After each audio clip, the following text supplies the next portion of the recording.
નમસ્કાર દર્શક મિત્રો, આપ જોઈ રહ્યા છો હુકમ ન્યૂઝ. હવે જોઈએ અગત્યના સમાચાર. પાંદેસરા ખાતે લાખો રૂપિયાના દારૂ બિયરના જથ્થા પર બુલડોઝર ફર્યો. ડીસીપી સહિતના ઉચ્ચ અધિકારીઓ સ્થળ પર હાજર રહ્યા.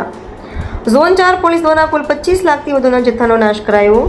ઝોન 4ની પોલીસ હદમાં આવતા પોલીસ સ્ટેશનોના પ્રોહિબિશનના કેસમાં જથ્થો ઝડપી પાડ્યો હતો.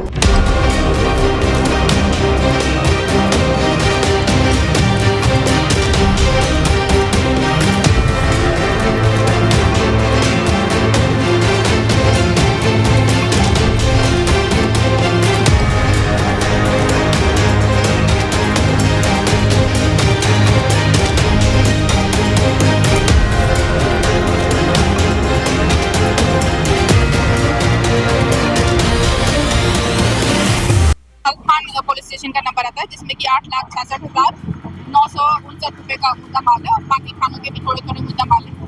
जैसा कि हमारे सीपी सरकार के आदेश मुजब हम लोग ये ज़्यादा दिन पेंडिंग नहीं रखते हैं और तुरंत ही मुद्दा माल का नाश करते रहते हैं. रेगुलर तरीके से होता रहे और ये टारगेट बना के हमें कामगिरी करते हैं.